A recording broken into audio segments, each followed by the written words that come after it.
Улан Бакиров, Элдик медиа.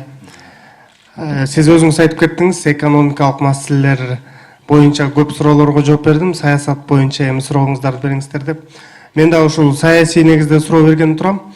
Жакында эле мына Өмүрбек Бабанов саясаттан кеттим деди. Буга кандай көз караштасыз? Анан сиз айттыңыз эле ушул коррупция менен күрөштү сизден баштайм, сенден баштайм, 25 суроо бар дедиңиз эле, ошол качан берилет? Улан Бакиров, Элдик медиа, Өмүрбек Токтогуш Бабанов боюнча эми Өмүрбек Токтогулов бул эми чоң саясатта, мына чоң бизнесте мына жүрдү, билесиңер.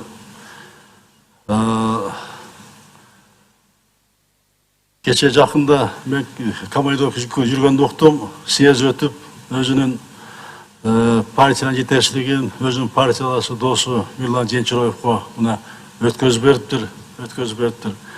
Эми Өмүрбек Токтогулович, жакшы билесиңер, президенттик шайлоодо мага эң негизги атаандаш болуп, кийин шайлоо бүткөндөн кийин бир кандай себептер менен өлкөдөн чыгып кетти. Бирок ага түшүндүрмө берди. Бирок ага түшүндүрмөдө менин атымды дагы аралаштырганга аракет кылышты.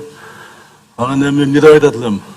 Эми Өмүрбек Токтогуш Бабановдун таржымалы бул чоң бизнес менен чоң саясаттын кызыкчылыгы аралашып кеткендигинин эң таза, накта үлгүсү.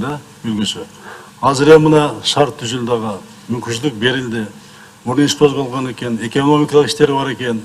Мына азыр тергөө иштери жүрүп атат. Аны барып өзү нактанысын, ал иш боюнча өзү чындыгын аерде чын болуп чындыгын көрсөтсүн, мүмкүнчүлүк түзүлдү. Анан эми 25 суроо боюнча азыр эми мен бергеним туура эмес экен, муну тергөө берет да, аяктан тергөө берет, анан ошол жерде жооп берет. Ал жерде эми менин билишимче ар кандай иштер бар дейт. Мунан эми убакыт көрсөтөт, кандай болот, убакыт көрсөтөт. Мен ушуну жооп берет элем, анан башка бир нерсе айтышак иш жөнүндө мага туура эмес болот.